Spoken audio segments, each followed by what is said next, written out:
আবার একটি নতুন রেসিপি নিয়ে আপনাদের কাছে চলে এলাম। টমেটো, আলু, পানির আর ডিম দিয়ে রেসিপিটি শুরু থেকে শেষ পর্যন্ত দেখবেন।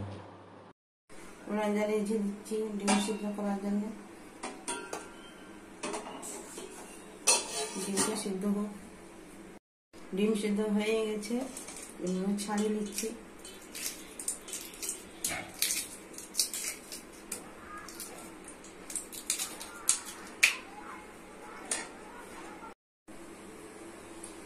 গরম হয়ে গেছে তেল, দিচ্ছি একটু হলুদ গুঁড়ো, দিচ্ছি লবণ, ডিমগুলো লালচে দিচ্ছি।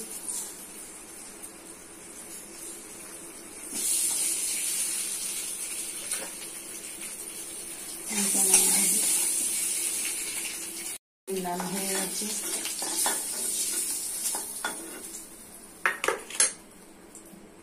দিচ্ছি আলু লাল করার জন্য, দিচ্ছি সয়াবিন অয়েল,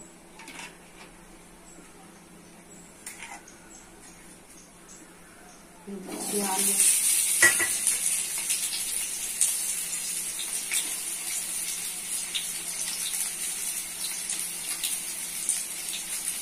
দিচ্ছি একটু হলুদ গুঁড়ো, লবণ।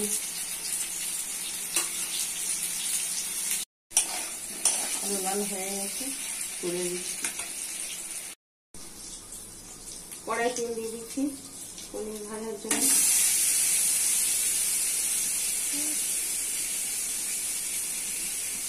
পনির ভাজা হয়ে গেছে,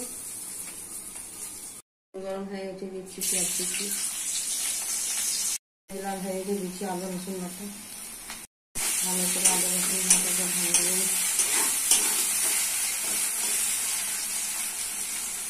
রসুন লাল হয়ে গেছে, দিচ্ছি মশলা। হলুদ গুঁড়ো 1 চামচ, লঙ্কা গুঁড়ো 1 চামচ, জিরা গুঁড়ো 1 চামচ, ধনে গুঁড়ো 1 চামচ, লবণ 1 চামচ। মশলা ভালো করে কষে নিতে হবে।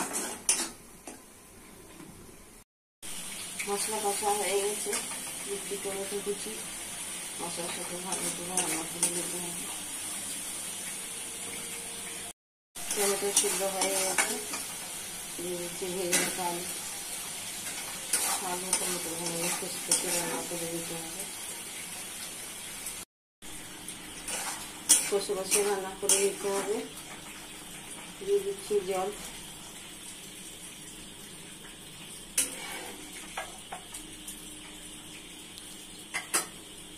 দিয়ে দিচ্ছি পনির ভাজা।